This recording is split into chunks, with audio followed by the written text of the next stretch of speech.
अम्मी पता है, आज एक ही दिन में ना मैंने बहुत सारे सबक सीख लिए हैं।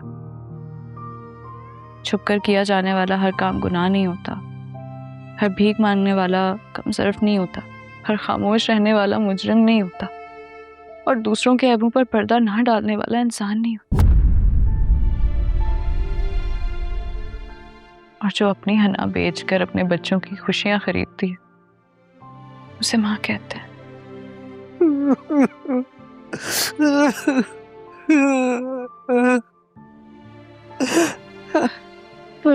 अम्मी आपको पता है, आज तक ना मैंने आपको एक बात नहीं बताई, और आज अम्मी मैंने ये भी जाना है कि मुझे आप पर फख्र होना चाहिए। सपने मेरे टूटे हुए, मुझे आप पर बहुत फख्र है अम्मी, दिल की गहराइयों से फख्र। रूठे हुए मुझसे हुई कैसी खता, ना मंजिल ना रास्ता, कोई नहीं, दर्द यूं ही सहते रहे, कैसी वफा कैसा सिला, किस्मत में है दर्द लिखा। इमरान चाचू ने मुझे एक बड़ी अच्छी बात सिखाई, जिसके बाद मैं उनका फैन हो गया। कहने लगे बचपन में जब दो बच्चे लड़ रहे होते हैं तो माँ बाप सिर्फ अपने बच्चे की हिमायत करते हैं, चाहे उनका बच्चा गलत ही क्यों ना हो। कहने लगे तुम्हारे माँ बाप हमेशा तुम पे एहसान करते रहे, चाहे उनकी मोहब्बत से तुम्हारी शख्सियत बिगड़ी क्यों ना रही हो। मैं ये जान गया कि पापा को इस बात का इल्म ही नहीं है कि उनकी मोहब्बत मुझे बिगाड़ रही है। मैं जान गया था कि इमरान चाचू कोई नॉर्मल इंसान नहीं है, लेकिन अब नॉर्मल भी नहीं है। उन्हें जिंदगी के उसूलों पे चलना आता है। इमरान चाचू किसी का दिल नहीं दुखाते, खुश रहते हैं, और हम लोग सारी जिंदगी खुशियों का सामान इकट्ठा करते रहते हैं और फिर भी नाखुश रहते हैं। औरों का दिल जलाकर इतना माल दौलत जमा करके हमें क्या मिल जाता है? अपनी ही शख्सियत का बिगाड़। वो मुझे ग्रूम कर रहे हैं, मेरी पर्सनालिटी को बेहतर कर रहे हैं। मैं जानता हूं मेरे बाप नहीं है, लेकिन चाचा भी तो बाप की जगह ही होते हैं ना। मैंने उन्हें अपना टीचर मान दिया है, और आपको भी एहसास हो गया होगा कि मेरी चॉइस गलत नहीं है। हाँ बेटा, मुझे इस बात का एहसास हो गया है बेटा कि मैं गलत थी,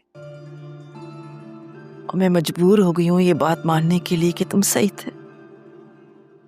कर मैं क्या करूँ मेहर बेटा, हमेशा मुझे इस बात का डर लगा रहता था कि तुम्हारे पापा एक सख्त दिल इंसान है और तुम्हें भी वो एक सख्त दिल बनाना चाहते हैं।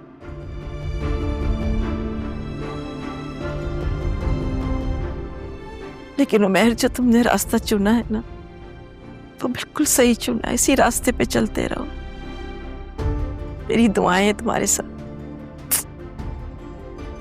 उधर बैठो, मेरे पास ऊपर बैठो।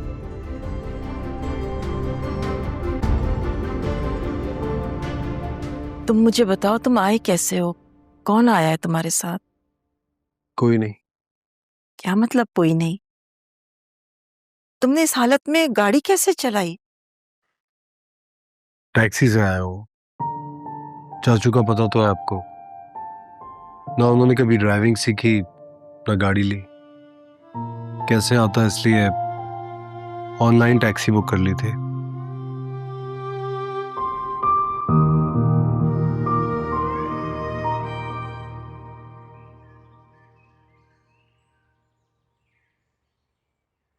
जल्दी कर, जल्दी, टाइम नहीं है।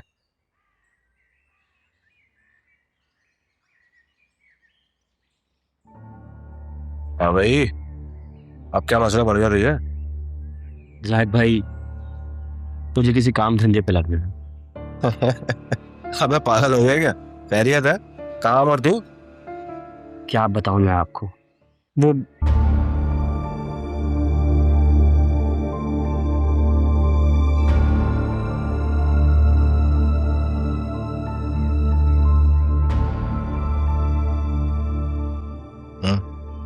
अब मैंने भीख मांगना शुरू कर दी। फायजा चाची ने आज उन्हें भीख मांगते हुए रंगे हाथों पकड़ लिया। अस्तगफिरुल्लाह, लानत है ऐसी जिंदगी। मैं तो खुद शर्मिंदगी के मारे जमीन में धंसा जा रहा हूँ। अबे तुझे अपनी कब्र खोद के दफन हो जाना चाहिए था। साथ में मुझे कोई काम धंधे पे लग रहा है। अच्छा, क्या करेगा तू? अभी मैंने फैसला नहीं किया। तो एक काम कर, तू पहले फैसला कर ले और मुझे बता देना। मुझसे जो हो सकेगा मैं कर दूंगा। बेकारी सारे। अब आईनों से है अक्सर उठे, ए दिल तुझे क्या बताएं, मेरी हर सांस में अब जख्म भर। ये देखें जाहिद के अब्बा, आपकी भाभी का कारनामा। लानत है ऐसी जिंदगी पर। शर्म नहीं आती इसको सड़कों पर भीख मांगते हुए? लेकिन आपके भाई ने तो बहुत तकरीर की थी कि बहुत अच्छा काम है, उसने अपनी इज्जत नफ्स का सौदा किया है, ये बड़ा सवाब का काम है। अस्तगफिरुल्लाह, अस्तगफिरुल्लाह। कयामत सर पर आ गई है नाइमा बेगम। कयामत की सारी निशानियां पूरी होती जा रही। यानी जहालत की बात को इल्म और दानिश की बात गर्दानना भी कयामत की निशानियों में से एक निशानी है। खुदा की पनाह, कभी हमारा घराना जो है वो शरीयत का बड़ा सख्त पाबंद हुआ करता था, लेकिन जब से ये इमरान अली राह शरीयत का बागी हुआ है, पूरे घराने को हवा लग गई। जब से ये 5 वक्त का नमाजी बन गया है तो पता नहीं अपने आप को बहुत आलिम फाजिल समझ रहा है। अरे ऐसी नमाज का क्या फायदा जो मस्जिद में जाकर इमाम के पीछे ना पड़ी जाए। अल्लाह ने टांगे दी हैं, टांगे सलामत भी हैं। राह खुदा में चलकर मस्जिद में जाकर इमाम के पीछे नमाज पढ़ो तो अल्लाह कबूल करेगा, वरना नहीं करेगा। अगर मुक्तदी को इमाम पे ये भरोसा ना हो कि वो सही नमाज पढ़ा भी रहा है कि नहीं, तब भी वो नमाज कबूल नहीं करता। अरे तो भाई तुम मेरे पीछे नमाज पढ़ लिया करो ना। कौन कहता है कि तुम दूसरी मस्जिदों में जाकर दूसरे इमामों के पीछे नमाज पढ़ो? दूसरे इमामों के पीछे नमाज पढ़ने की मैंने बात की भी नहीं है। अच्छा, तो तुम्हें लगता यह है कि मैं सही नमाज नहीं पढ़ता? बिल्कुल उसी तरह जैसे आपको मेरी नमाजें बेकार लगती हैं। इमरान अली, मुझे तेरी आगबत की बहुत फिक्र है, बहुत फिक्र है मुझे। लेकिन मुझे आपकी आकबत की फिक्र नहीं है, क्योंकि मुझे अपनी आकबत की फिक्र से ही फुर्सत नहीं है। जहालत की जबान बोलना बंद कर दे जाहिल। कभी रब्बे ताला के पाक मुकद्दस कलाम को खोलकर पढ़ उसको।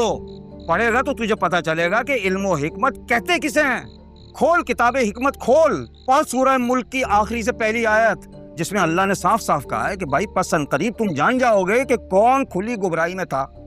और उससे अगली यानी आखिरी आयत में यह भी कहा गया है कि अगर तुम्हारा वो पानी खुश्क कर दिया जाए जो तुम्हारी अक्ल दानिश की सलाहियत को तर रखता है, तो कौन है जो वो साफ पानी तुम तक वापस लाए। बुजुर्गों ने सही कहा था, बहस जो है वो इब्लीस का वतीरा है, वरना अपने जैसा जाहिल इब्लीस बना देगा। रिश्ते तो मैं कभी आपसे बहस नहीं करता।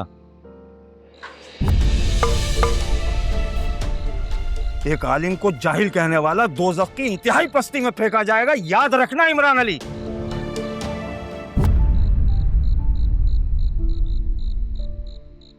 क्या दिखा दिखा, अरे भाई दिखा ना। तरह निकल गया। आजा आजा। ठीक हूँ मैं, बस ठीक हूँ।